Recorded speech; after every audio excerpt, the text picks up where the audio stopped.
So I've just started recording here. Today, I'm absolutely delighted, privileged and honoured to welcome the lovely Lee Gibson. Yeah, it is now. You were Lee Alexander, yes. but you got married last year. So Lee is a professional women's football player. Yes, is that how you would say it? Yeah. She plays for Glasgow City, but she also plays for Scotland. I mean, I'm like, oh my God, I feel very patriotic. Oh no, don't be silly.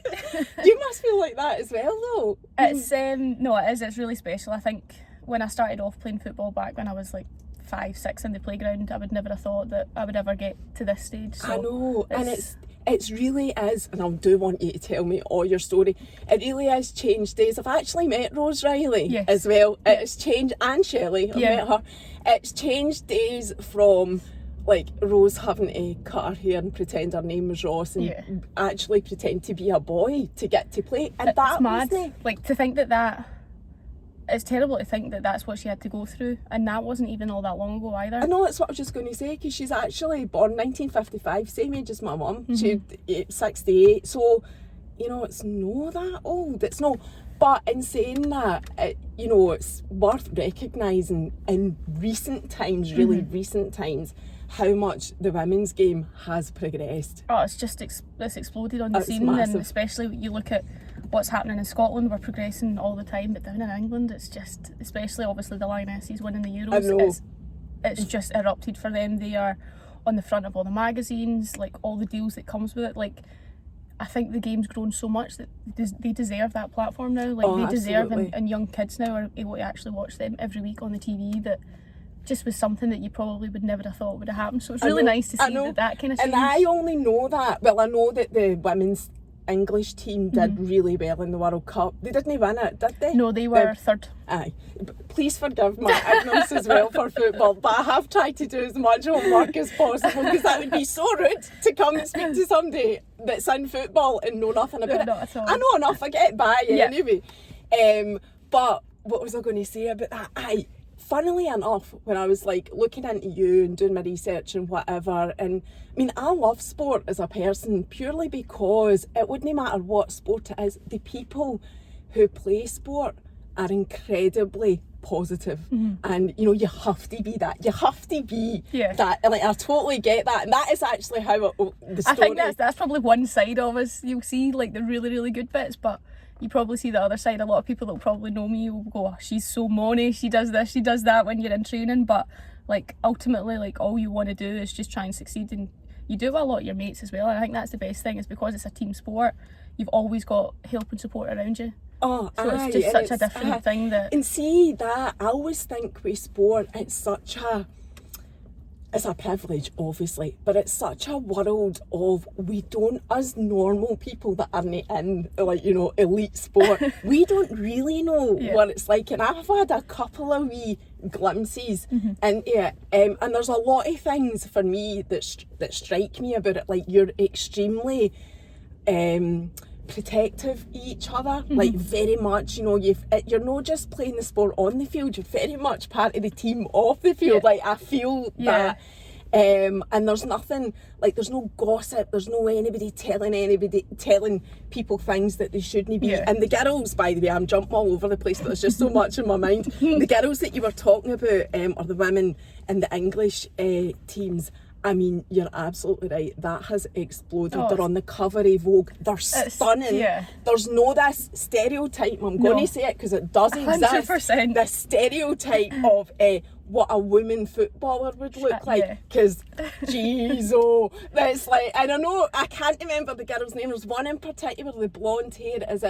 Is it Chelsea she plays for, or something? It might be the Leah Williamson, the Arsenal captain. That's it. She looks like an absolute supermodel. And obviously she's an elite professional Yep. football player.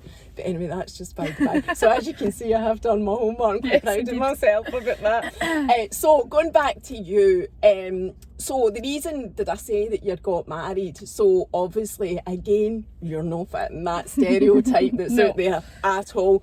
So tell us though, because I know you've got a sister. Yes. So there's no brothers No, here that no. have influenced us. No. So I need to shut up and let you speak. So tell us how you got into it. So, do you know, I think I actually just stumbled into it, to be honest with you. When I started primary school, I was at a primary Mount Cameron in East Kilbride, and there was, I think, 6 girls to start off with in our class. So it was quite small. Teeny, aye. And I think there was something like 26, 27 boys. So it was very much dominated by God, boys. aye. That's quite And unusual. It is to have a different, class like because that. normally I think most of the time now it's a 50-50 split. Mhm. So from all I can really remember is I literally went to school and I just played football with the boys. I can't ever really think of, I kind of was almost like a tomboy when I was younger, but I just loved football. I think my mum and dad had a big influence on that, but they didn't play football. They were really sporty. Golf, basketball, my mum played netball. They did everything but football. So I don't really know how I kind of stumbled into it as such, and yeah, as I say, it's all I can really remember. I literally Really? I'd take the ball to school, I'd put the jumpers were down as goalposts, my mum would Aye. have my hair all really, really nice, I'd have my skirt, my pinafore on, my really nice lovely socks, and it's 10 minutes, like hair was here, socks were ripped, like that was just me as a child probably, was just like, I was just obsessed with football. Right and from day one. Yeah, and it didn't really matter like whether I was a girl playing in a boys' sport, it was just something that at that kind of time as well, there wasn't opportunities for young girls. It was just, you just found a club. If the boys let you play, then it was great. If not, then you just played with your mates in the street. Like that was genuinely kind of how you were brought up. So when you kind of do a full circle now to see young girls now are turning professionally just 16 and it's their job now for like the next 20 plus years. So you know, it's crazy to think that me being a young girl way back when is just how the sport has just changed. It's just really, really nice to look back on. I know, and it is, I mean, I'm not sure who, is it the SFA that is the same governing body of the football, and I know that like it's funded mainly by donations and trust and whatever, but the SFA are fully committed to investing into the women's game, as we've said, because it's growing massively, and the Lionesses have helped with that in the UK. Hugely, anyway. So throughout like primary school, was that what you did in the playground? You played football with the boys? You're so every day. girly as well. Literally, it was my ball, so like it was my rules. That's mad. So nobody could If start did until I you do came that in. thing lifting up your ball and saying, I'm "We're not away. playing, it's I'm my away. ball"? So I would turn up, I had the ball, I would pick teams, like that was just how You it were the went. boss. Yeah, pretty much. I just dictated a lot. But it was great. And then from there I played with a local boys team for a little bit. But After primary school or during so that was primary? during, so that was Right. probably when I turned maybe like 7 or so. So I think for maybe the first like primary 1, primary 2 was just playing in the playground and then going home. I had like my mum and dad's, there's a fence there, and I think my dad probably had to replace it like 3 or 4 times, the amount of times that I'd hit like a panel out and things. Like it's like, Aye. stop doing that, but I just couldn't help myself. Aye. So it would just be playing in the street. My sister, she played netball, and she did a little bit of golf and horse riding when she was younger, so she really wasn't into football, so I would just go out myself and just try and do keepy-uppies or just try and practice as much as possible. But it wasn't till I got a little bit older and I played with boys, and then it got to the point I actually found out that there was a girls team in East Kilbride. I can't even quite remember how it all came around, but I don't know if it was maybe like a newspaper article, but it was just so random now when you think. And it said that there was a local girls team, and I went along there. We trained once a week and I just loved it, and I never kind of turned. And it is a bigger thing now as well, the actual girls teams, the young Oh, girls yeah. clubs and teams and whatever. I mean, most people will have one locally. Yes. So you were still in primary school, so that existed when you were wee, Yeah. obviously. Yeah. And then, so transitioning to high school, because that's a big thing, you know, and you want to fit in with the Yeah. gang and all of that. How did it work? For me, I played club football, so I think maybe at that point we were maybe only once or twice a week, and then when I was in maybe second year, I think, I went into like a kind of regional hub, So it was through this, like the national team, where you would have like an under 15s and under 17s, where you had to go and train every week. And yeah, my weeknights were just filled with football. So again, it's pretty much dictated most of my life till now. It's always been that I've kind of had an itinerary for my life of when I'm training. And yeah, it's all I've known, but I would never ever change like how I grew up playing with the boys. I think it was different. You had to be really strong. People didn't want you there, but you just had to prove that you were good enough. And I think that was like a really, really strong thing for your personality to be resilient in life and things like that. So it was and definitely how did different. you cope with that? I wasn't actually going to ask you that at this stage, like talking about being a child, because I thought that would have come much later, because I know there's quite a few girls in Lola's class play, like, so it's much more acceptable. I think it's much more accepted now, but back then it probably wasn't. I mean, you're only in your early 30s. What are you, 31? So we're not talking like years and years ago, many moons ago. but still, for the girls to get involved, I would imagine you would come up against a wee bit of abuse, shall we say. And even now, and I was going to ask you about that, how do you cope with that? I suppose you kind of look at social media and stuff like that, and you can read into what you want, newspaper articles, but you tend to just stay away from it. You just have to listen to the people that are close and around you and the ones that you trust, and it's just external noise really. And with the growing of the game comes good media, bad media as well, so you just have to accept that that's part of it. Male professionals have got it probably 10 times worse. So it's just part and parcel of playing football. You take the good with the bad, but I think it's almost a different sport to the men's game at the point in time. Like, it's very much a family atmosphere, and there doesn't tend to be too much in the stands that like stands out. You don't really get the abuse that I'm pretty sure guys get every week. It's a bit of it's definitely a safer place for people to come, even if they're new to women's football. It's a really good standard, and it's just a totally different atmosphere. Obviously it's not as expensive, but it's a really good thing. It's a nice safe place, so it's really nice to see over the years how the club that I play for, it's a standalone women's team. So to see the growing the game from 1998 was when they formed to now, and all the followers that have came along, it's brilliant to see all the support. Yeah, I was going to say that to you. You're saying about it being a standalone women's team. Is it the only standalone women's team in the Scottish Premier Women's League? Yes, I think Glasgow Girls as well. I think we initially started before them, but yeah, we started off, it was literally just a women's Premiership team, and then over the years we've been able to build a full academy structure, which has been amazing. When I joined, there was only one team, so now to see like all the major amazing. Premier League teams have got a women's team, as far as I'm aware. All of them do. What kind of used to happen was teams would almost like buy over the franchise as such. So you would have quite a lot of teams based in Glasgow, and then Rangers then put in money, and then they took over the Rangers women's section, as did Celtic, as did Hearts, Hibs, etc. So it's amazing now to see like the big clubs in Scotland have now put a little bit of investment in, and you are starting to see supporters, the numbers and things like that coming through the gates is huge. I think 8,500 were at Hibs Hearts not that long ago. So I mean, that's something that it's continually growing. We're not going to break records straight away, but if we can start that and just have a snowball effect and get more people to come in and show the product, then it's only going to be better for the game, bringing in more money and just more opportunities for young girls really. And like I say, the Lionesses have helped that, which also led to Sky Sports.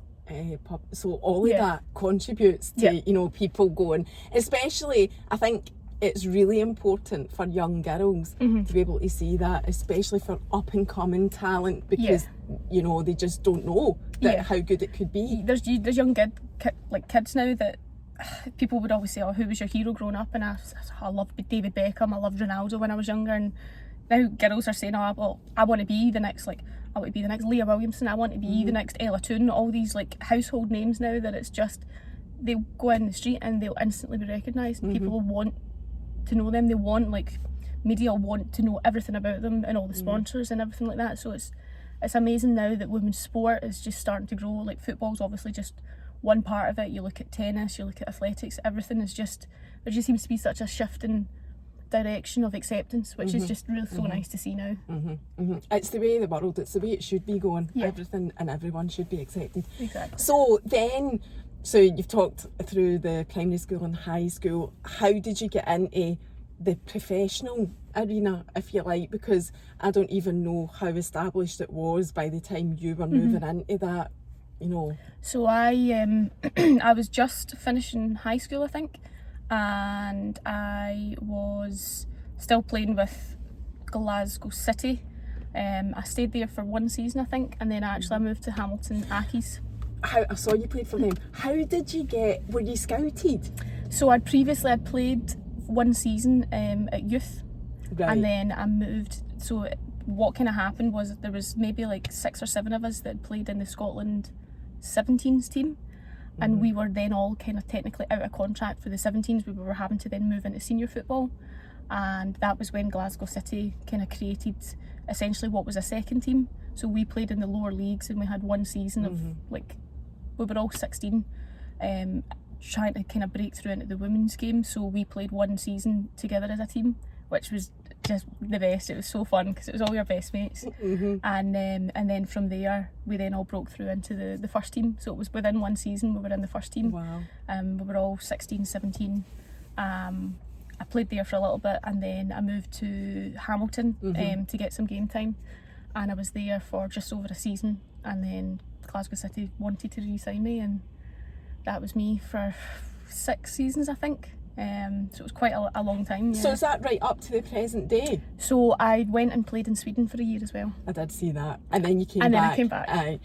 So that's it. That's basically, but mainly you've been with Glasgow City. Where are they based? Where do they train? So we're based at Peters Hill in Springburn. So we're just up from the Royal. So that is our home training facility and match pitch. And then for our younger girls, they are based through at Muirend. So there's a training facility there as well. I haven't actually said either that you're now the goalie, which like, oh my God, like talk about abuse. That is like any football game that I've ever watched. My husband's into football, obviously. Any game that I've watched, I always think that the poor goalie. worst. Aye. Poor goalie. Why would you choose to be that position? Why would you want to do that? Abuse, man. Honest to God, the poor boy. Yeah. And that's like the men's game. But like that is, how do you cope with being the goalie? I know that you tell us how you got there, because you weren't always the goalie, and you're not like hugely tall either. I think you're about the same height as me. I pretty much just like get flung into it again. Like I was just love football. I used to always play outfield, and then somebody got injured, whoever was in goals, and I said, I'll take a shot. And then from there I was like, I actually quite enjoy this. So then until I was probably about 14, I played half in, half out. So I just still couldn't quite make my mind up. And then it got to the point then, probably was turning like 14, 15. And then that was me. I was in goals, and then I was fortunate enough to get into the Scotland youth teams. And then from there it was just like, no, you're playing outfield playing days, they're way behind you. Like, don't even think about it. Just stick to just try to catch the ball. So yeah, it was probably something that somebody got injured, and I just thought, I'll give that a go, why not? And then and you do. There must have to be a huge element of having no fear.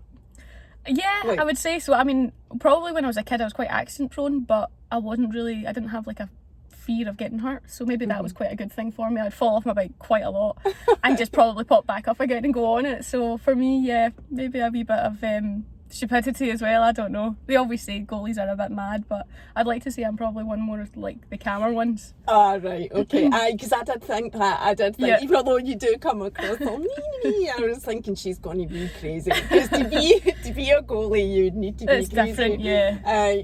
So what about in terms of training then?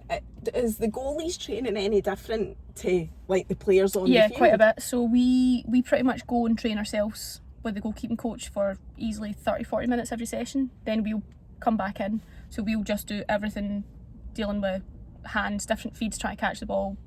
And the players will go through like an extended warm-up. They'll do maybe some passing, possession.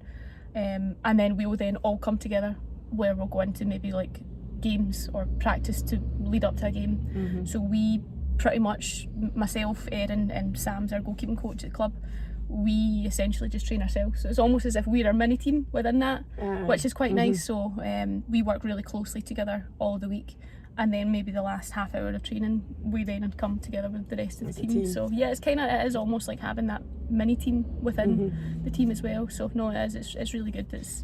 And is your fitness levels the same? Are you at the, you go through the same rigorous we will still do all of our fitness tests all together as a team. We are probably more strength and muscular endurance comparing to like the outfielders are definitely more, they're faster, aerobic capacity, like the distances they cover is a lot more. We probably only cover maybe about 5 kilometres, 6 kilometres in a game, whereas like some of the girls are like 10, 11, 12. So that's obviously quite a big change, but for us more in a game, I'll probably come off a game being more mentally tired than actual physically. So then when you then go into training, like your training is essentially like that's building you up so that no matter what happens in a game, you're ready. And it comes on a Sunday and you might not have anything to do, but it's still that kind of mental focus of, it's so strange. David, my husband always is like, oh, how was your game? I was like, oh, it was fine, we won such and such. And he's like, God, you look tired. And I was like, I'm knackered. I've not done, like, you've maybe not actually done anything. You need the focus. Yeah. I mean, you need your eye on that ball all the time. Yeah.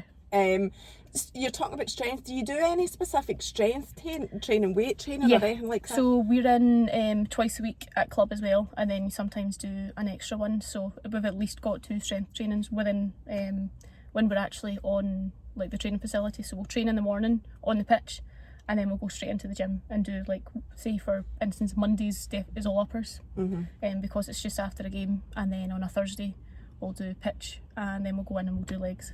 So every week you're just making sure that you're just ready for anything to happen. Well, I think obviously with football you never know one movement what it could do to you, so if you can build as strong a base in your legs, your core, your upper body, then you're essentially protecting yourself from injury. So a lot of it is all injury prevention as such for a what if.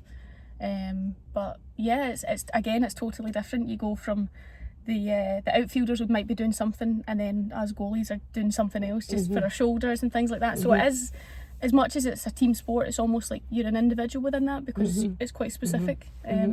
So it is really good. Sometimes people always say, like, why would you want to be a goalie? But it's actually really enjoyable. But somebody needs to do it. Yeah, exactly. Well. Somebody has to. But it is, like, I think when you get into it, it's nice to see now, like, kids. There's just so much more to it than what people think. Kids want to actually go and do it. My 2 nephews, I don't know whether it's through my influence or not, but they're 7 and 4. And they just want to go in goals, and it's really. My sister's a bit like, do you really want to do that? I don't. That's maybe a bit more close to injuries, but. But not just that, as their mum, I'd be worried about that, because we've already said it's quite mentally, that's what I was going to ask you, that leads nicely into that, the mental strength, because I know that, I think it's quite well known that banter is a thing, and it's really, I think people underestimate how powerful that is within a team, because that really can be make or break on the field. But other than, like, the general team camaraderie, is there anything specifically that you get training-wise on mental stamina? So we have a sports psychologist as well, that we're able to speak to. So some of the girls speak to him. I've previously spoken with him as well, and every so often throughout the year we'll have kind of like group Zoom meetings with him, just to go over where we are in the league, like what our goals are, how everybody's feeling, just little check-ins. So it's open for everybody. Not everybody has to complete it as such. But I think as you get older, the more you kind of tap into some of the things that you've learned over the years, because football's a sport of which it's amazing in the highs, but in the lows it can be really difficult. And I think it's just all about your experience growing up and going through both of them, because it's not always plain sailing. Like, it's great when you're playing, but when you get an injury, how do you cope with that? Or if something happens, if you make a mistake, like, how do you deal with that? And I think that's all just part and parcel of just being grounded. But first and foremost, just enjoying it for what it is. Like, we're so privileged to be in the position to be a professional footballer. That's my job. Like, so many people, you're like, oh, I've got training today, and you're like, I can't look at it that way, because I'm so lucky. Like, how many people would bite their hand off to actually be able to be in my position? So for me, it's just enjoying every day. it's a short career. You've maybe only playing for another couple of years. I was going to ask you about that. So the psychologist, the sports psychologist, is there more for a support? Yes. The club provide that as a support, and if you feel you need it, then you would tap into so we use our sports scientists, and we've got a really good link up with Athlete Focused. So along with that, Stephen's brilliant. He's been in for a good couple of years now. So they offer their kind of sports science. We've got 2 sports scientists in, so they deal with a lot of the injury prevention, getting girls back to full fitness and all the strength stuff, and then Stephen just works throughout the full club, so it goes all the young kids as well, they have full access to it. So it is really good, because I think it's something that when you were younger, it wasn't a taboo or anything like that, but nobody really spoke about things, or there was never an option to go and speak to somebody. Whereas like mental health, you're talking about mental health. You didn't want to say it. Whereas now I think even for young kids, like if they're feeling down about something, like they have that person to go and lend a hand and just to speak to, and I think that's huge. The season's really demanding in our league, and there's pressures being at our club. Like, we're a club that's expected to win everything every season. High profile. And last year we didn't do that, so we had to sit down and kind of go through the reasons of why we weren't successful. What could you do anymore? Could the club do anymore? Could the coaches?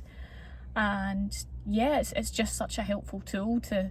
It might just only be like 10 minutes out of your day, but just going through like the things that you're grateful for, the things that you maybe think you can do better. And it's just small habits. It's just trying to maybe not change your mindset as such, but probably. But sometimes you maybe do need that. Yeah, because you get stuck in a rut, or you just get to a point where you're not enjoying it, and anything you do you're not enjoying. You're like, what is wrong with you? Like, you're in the best position. Like, you have such a good job. Like.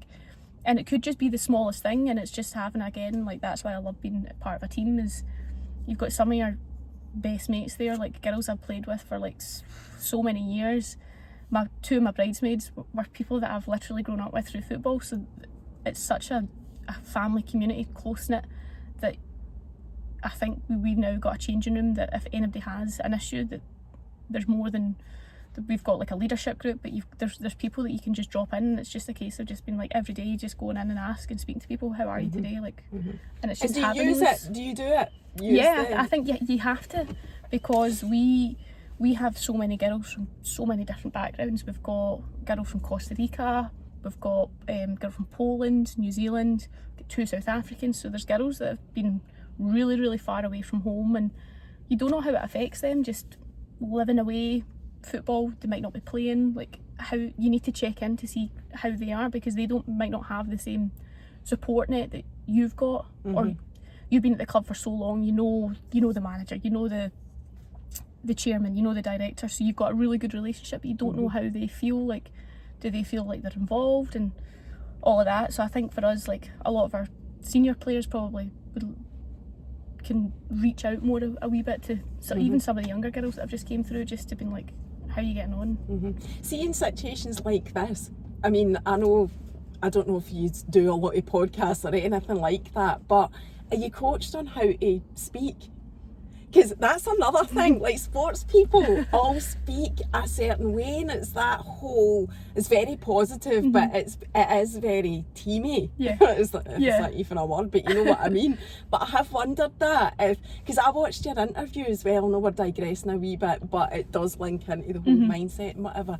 I watched your interviews with, it must have been STV, I think, and yeah, I was thinking, are you all coached on that? Because you all speak like that, but we're all robots. You're like, no, you're not. You're very positive and, very upbeat and whatever. So it just obviously comes from the culture of the game. Yeah, that's what it is. That's probably...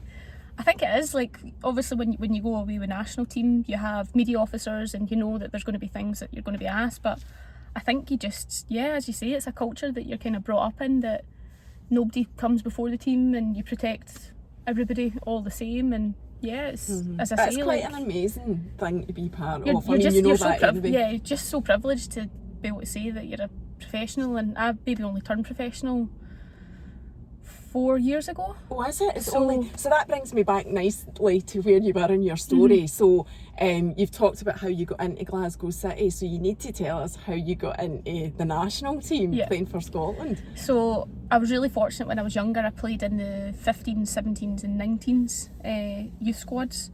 We went to the European finals, which was great. So that was way back 2010, I think it was. So that was a while ago. And then playing with Glasgow City, it was, I think, 2015 I got my first call up. So I was a wee bit older. It was, but you didn't play till 2017. Yeah. So, but I mean, that's part of football as well. Like, you're going to have to be patient. No, I'm just laughing at the fact that I knew that I'd done my research. No.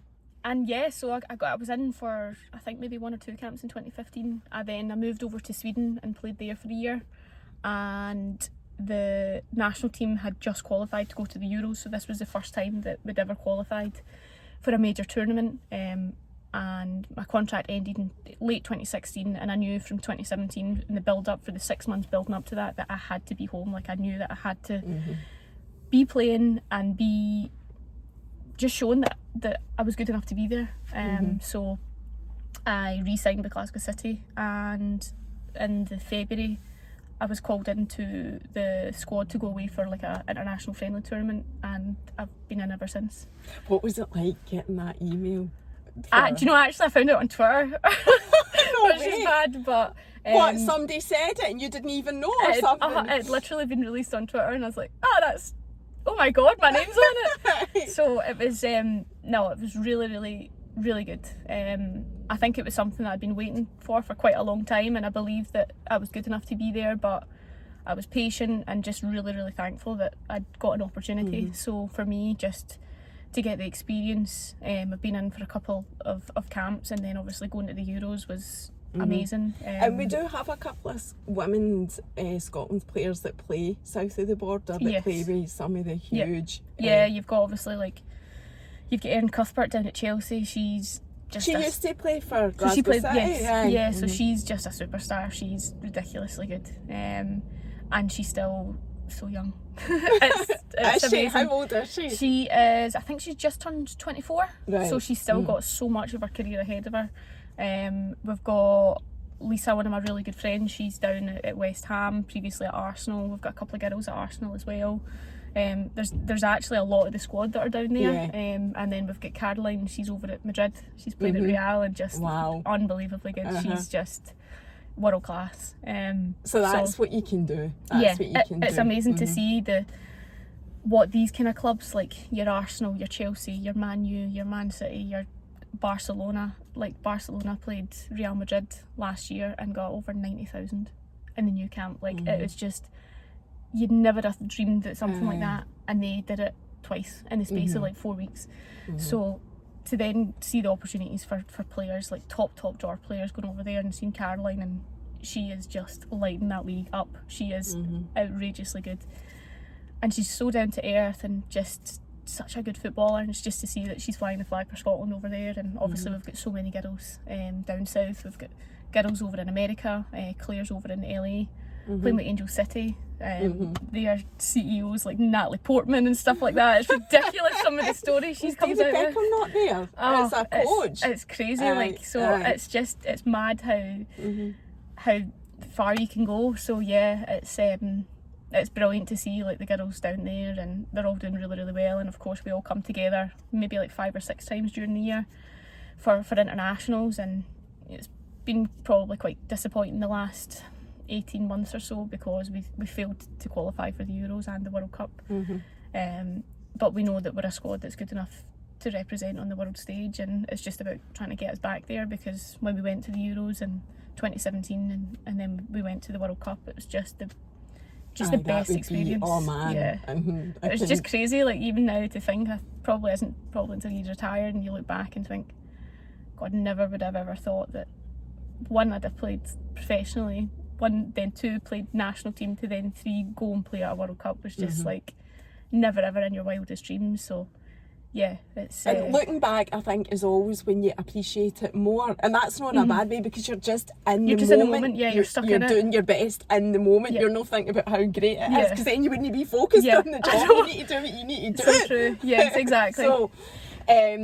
So going professional, you said there that you've only been professional for 4 years, and you said to me before you get into the car that you actually work as well. So you're juggling 2 jobs effectively. So I've pretty much done the same kind of job for about 9-10 years or so. So previously it was Clydesdale Bank, and then changed over to Virgin Money. A banker. And so that was something. So I do what's called supply. So I essentially cover the area, but it's so flexible. So I'm able to kind of say at the start of the month, these are the days I can work, these are the hours that I can do, and they'll just say, right, go XYZ, go there, go there. They'll be proud to support so you. it's been brilliant.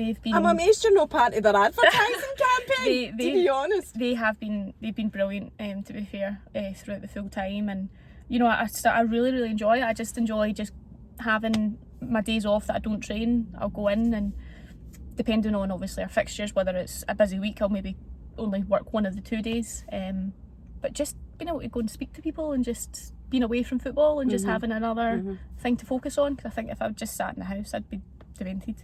You must be so busy. I know Tuesday today is one of your days off. Are you off on a Tuesday and a Friday. Right, okay. I think you did tell me that actually. So you do get a couple of days off. Yeah. Do you take them as days off? Today I'll take as a day off, but I'm working again on Friday.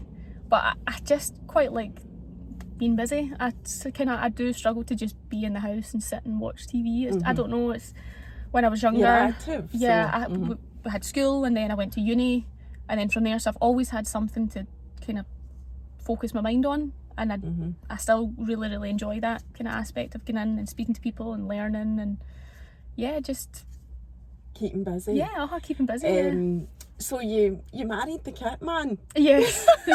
I've got to talk about that. And he is also I just googled this, I didn't know his name. He is also the kit man for the men's Scotland national team. So you've lived and breathed football. That is like, it stands to reason that you would marry somebody in it, because that has been your life since you were a wee tot. So you know, you've met somebody. So tell us how that happened. So we actually met. So he used to be assistant coach at our club.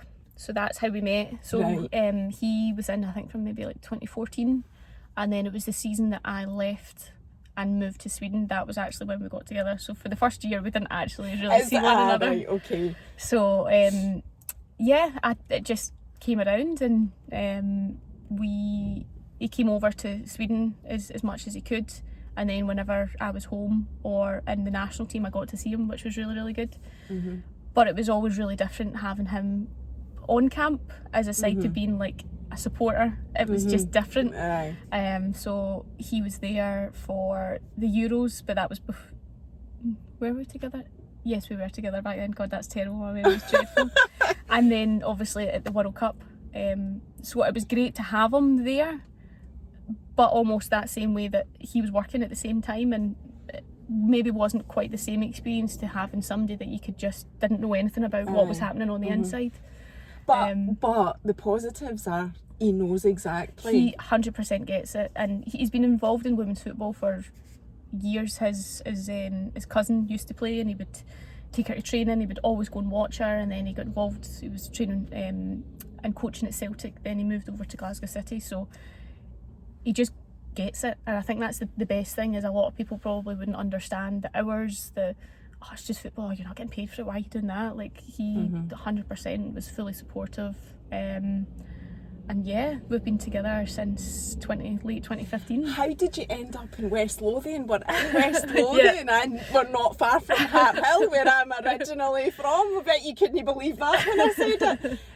So how did you end up here? So David, he had a house through in West Calder. So is he from? He's from so he's West Lothian. I think maybe I would know him, because obviously I grew up in Livingston. Although I'm from Hart Hill, we moved to Livingston. In saying that, I'm so much older than him though, so I'll just retract all of that. Just forget that. I'll speak to him tonight. Just so he's from Livingston, and you're from East Kilbride. Yes. So you just moved to West Lothian. Yeah. So I moved in. We moved together 2018.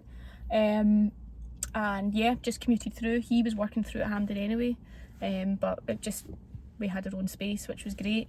And we were there until 2021, and then we moved up to Heartlands. And see, and I'm going to ask you this, and it kind of goes against the grain a wee bit for me to ask me, because I hate it, and you know what's probably coming, but I know people will be wondering, but what if you wanted to start a family? What if that was something that, I mean, what would happen then? Would you need to choose between football or do you just already make that choice? I think to an extent you do.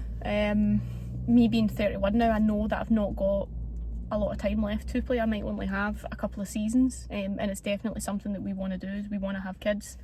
But at the moment our lifestyles are so busy this now with travelling. He travels with the men that are away 6 times a year, and then for myself, so probably at this point in time we're not ready as of yet, but it's something that we will be planning for in the future. And would you plan that along with your football career, or would you not? Would you just, if it happened, that would be I think if it happened, then we would make plans for it. Can you still, is it possible, being a mom myself, I couldn't see how, because it's brutal how you feel after having a baby, but can you?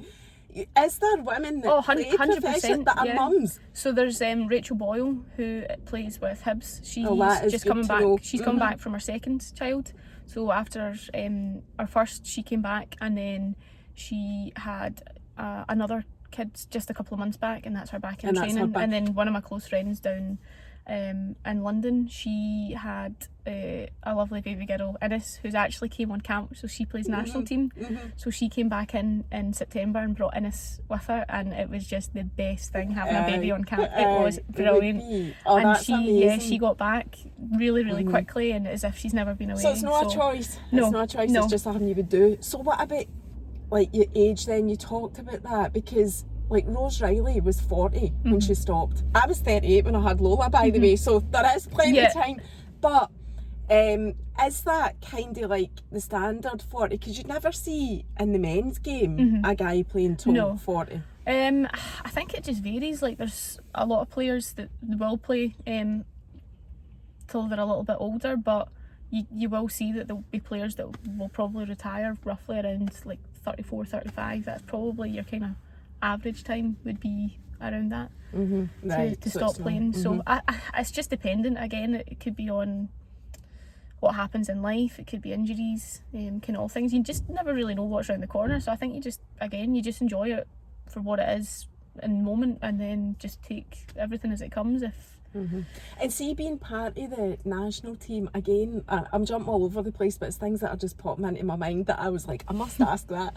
Do you have to ask to do things like this, or would you need to say to the manager or whatever? Or not necessarily. I think you're relatively free to, unless it was something that would be like a commercial partnership with the branding, then. But aside from that, no, we're free to essentially choose what we wish. You want. Right. In terms of career then, if it was to, you were to retire from football soon or whatever, what would you do? Would you go full time with your banking job? I don't know.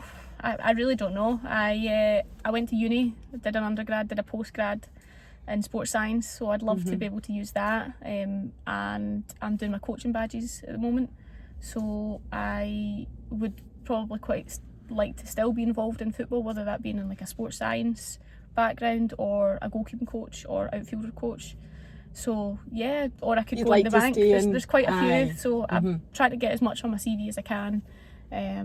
But yeah, it's not too far away. It's maybe only a few years away to have that kind of real sit down, what am I going to do? But in the moment in time, like, I've got things that keep me busy. I love going into the bank, as I say, and I wouldn't be opposed to to doing something like that on a full-time basis. And how would it happen? Would you decide, or would somebody have, like, Sunshine, me and you need to have a chat? Would you think that, or would you decide? No, I think I would definitely, I want to make sure that I am in control of when I stop playing and the kind of career path that I want to go down. I don't want to be somebody that's still there hanging on, or as somebody that's told, you know what, now it's probably best time to step away. I'd like to know and recognise it in my time that unless I'm competing for something to win, then not that I'm not interested, but I'm just always in it to win it, and I'm always there to be competing. And then until it gets to that point where I feel like I maybe don't have that, or I've lost that edge, then I think that would be the point where I would say, no, I need to, maybe this is time.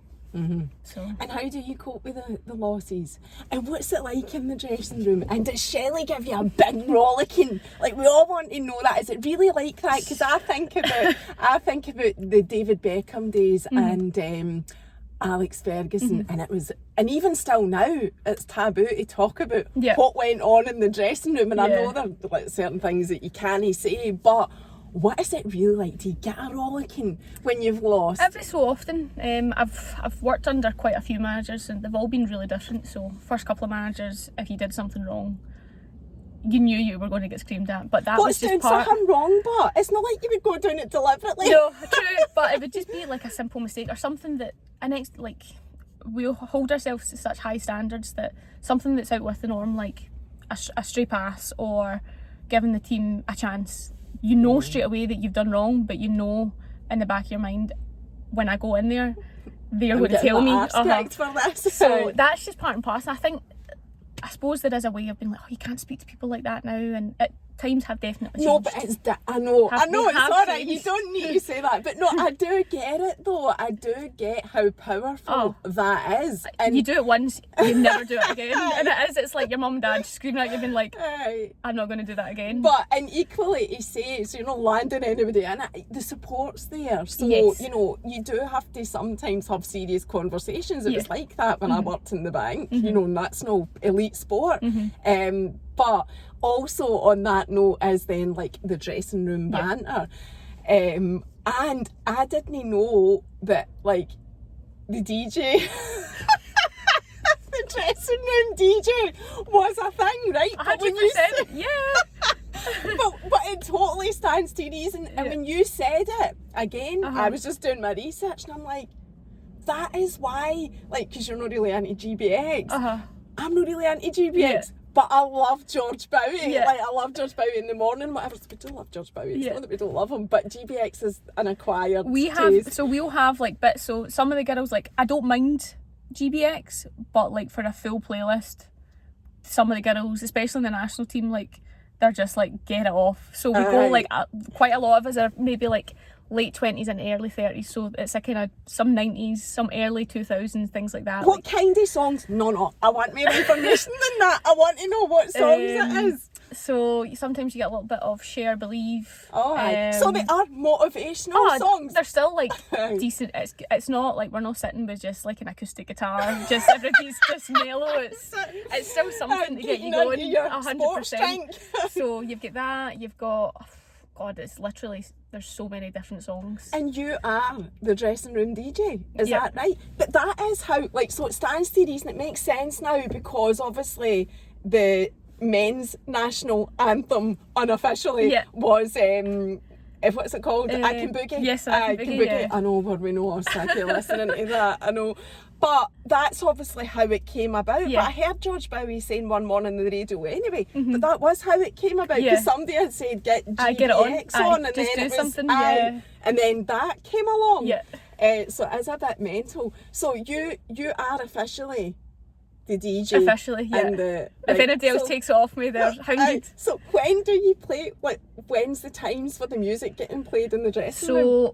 When we'll arrive normally about 90 minutes before the game, so we'll probably have about half an hour just before we have to actually go out and start getting warmed up. Is that what goes on in the dressing room? Yeah, so it's like the half hour before you get ready, and then as you start, then you're out, you're doing like activation stuff, and then you're on the pitch.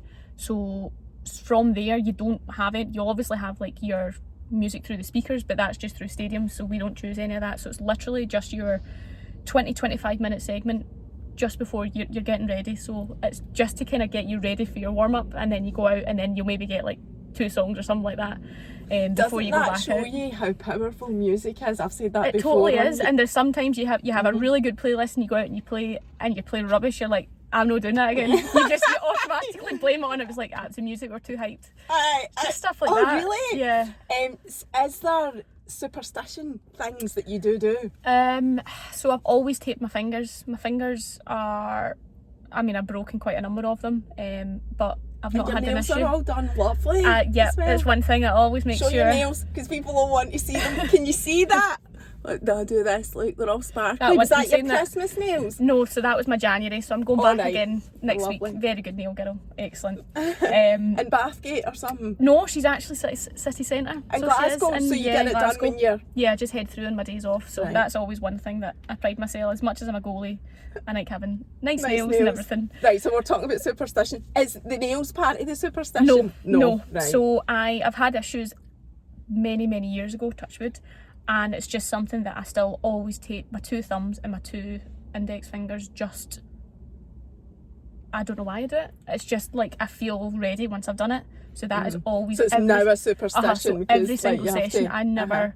If I was to not do it, I couldn't train. So that has always been a superstition of mine for the last maybe 8-9 years. So it's been quite a while, and I'm just never ever going to change it. But apart from that, I'm pretty easy when it comes to music, or you have a kind of set routine as such, but it's not, I'm not like I have to do this and this. Is there anything that you wouldn't do? Is there anything you think, that'll be a bad omen? I hate being late for football. It literally just gives me like anger, and like I just don't like it. So yeah, when we have like our team pre-match talk and everything like that and we're ready to go out, I really don't like being rushed through a warm-up or anything like that. That's probably the only thing that I make sure that I'm at training really early, because I don't want to be late. So that's part of the mindset thing as well. That would affect your mindset if you were late. Do I get rollicking? Well, there's that as well. So the music thing, just to go back to that, you see, when like if you win, that is it, the minute you get back into the dressing room, get the music on, it's a big that's more probably when we'll have a lot more GBX on, just because everybody's it's upbeat and everybody's buzzing. Yep. And do you do that whole like shaking the champagne in the dressing room and getting soaked in it? Nah, only when you win. That's only for the end of season, if you win something, But to be honest, you never really have a lot of time to kind of focus on winning or enjoying it, because the next game's literally right around the corner. So for years we'd won trebles. We were really successful, but you would win a game on a Sunday and then you'd probably have another game on the Wednesday, so it was just like, well, you just need to switch off. Or like through Champions League, we got through the quarterfinals, like only Scottish teams have done it. We've done it twice, and we played on a Thursday night and we had another game on a Sunday, and it was just like, enjoy it for the night, but there's no drink or anything like that. I was just going to ask you about that. That is one of my questions. So alcohol, what you eat, you are an athlete, so is there quite strict rules and guidelines about what you can actually put into your body? Yeah, we do. We've got a nutritionist as well, both at club and in national teams. So alcohol's we just don't drink. You'll drink at Christmas and you'll maybe drink in summer when you've got time off, but aside from that, you just don't really have time, to be honest with you. Even your days off, the next day you're going to be back in. So unless it was like a cup final and you've won, you'll maybe have a few, but then the next day you're probably getting back up to then go and train again. So I think it's just always been something, even growing up, that even being a teenager and stuff like that, I was just so strict on, you could go and enjoy yourself, but you just knew that you had something really important coming up and you had to be ready. So, and is it like the men's game, if you were caught out like really drunk, phone about and whatever and got reported, is that quite serious? Yeah, like I think it's just different in the women's game. I don't think women drink as much. I don't want to like put that out there. I don't want to stereotype men drink more than women, but no, in the actual game, it's more of a, I just don't think it was really accepted in women's football in Scotland. Different cultures may have different reasons behind it, but I think for us, when we were younger and the coaches that we had, it was just don't do it. So I think a lot of us in the generation just grew up just not doing it. So there'll be times like it'll be your day off and you'll maybe have a glass of wine or whatever, but apart from that, you kind of look forward to your time off at Christmas and enjoying yourself a wee bit, but as soon as you drink like 2 or 3 times, you're just like, I realise why I don't do this anymore. Like, it's not worth it. Because you feel it. You feel it in your because body. you don't drink as much. So I think it's just been something that's grown up that you've never really been exposed to it as such. It's not been a thing. So yeah. So what about the eating? You said you've got a nutritionist. Do they tell you what your diet is, or do you do it now yourself? No, you would. Long? You would not. You would choose. They would maybe guide you and say at the start of the season, right, what's your goals? What do you want to do? Is there anything that you want to change? Here's recipes that you can do that might be better for you. But when we go to club, we get our lunch there. So automatically in the morning you'll just have porridge, quite plain porridge and honey or scrambled eggs. Then lunch you'll have chicken, rice and veg or something similar to that, and then come home and have a home cooked meal. So it's just always really been like that. Healthy. So you don't eat sweeties? You do obviously, but in moderation. Like you can't, on a day off you'll maybe have like something, or you'll have something as a treat, but it's more just making sure that you've hydrated enough is like the number one, and just getting enough protein in, because I think veg as well, like for females, a lot of us suffer from low iron content, so trying to get as many greens in as possible and just things like that. Obviously get our vitamins as well, because a lot of us are deficient in that. So it's just trying to have a balanced all-round diet. And then of course, see after a game, see as long as you're eating within that time, like of course you can go and have a pizza, you can go and like, it's not frowned upon. It's just knowing that you're not doing it like match day -1, so you get a game the next day and here you're having a Domino's. Like it's just not going to work. It's just it does all affect about your output, your performance. See the sugar, can I ask you about that as a professional? Because I've cut out sugar, but purely because like I'm 49, I'm not in menopause yet, but I'm perimenopausal, so sugar has a massive impact on hormones, and I've noticed a difference. I'm like 16 weeks off it. But why, as an athlete, do you not eat sugar? Well, I suppose you would have sugars in like the plainest form, so through fruit, so like smoothies and stuff like that, but I just think, I don't know, it's just not that great for you. Like, it's even known just in that your it's teeth, not good for you. like your teeth and stuff like that. Like, of course, if you're going out for a game, they'll put like jellies and stuff like that, which is your instant high, your carbohydrates, but it's just sugar, which is absolutely fine for what it is. But that's to give you energy. I think it's just because when you grow up, I've never ever been a sweet tooth, so I'm just it's chocolate and sweets I'm not really interested in. Right. So and you're lucky then. I just for me, I'm just like nah. But I don't know, like there'll be some people that'll be their go-to. Like if after a game they'll be like, no, I need jellies, I need this, which is absolutely fine. But yeah, it's just moderation. Like there's the last thing you want to do is say you can't have that, or like for people to be like, I'm not doing this.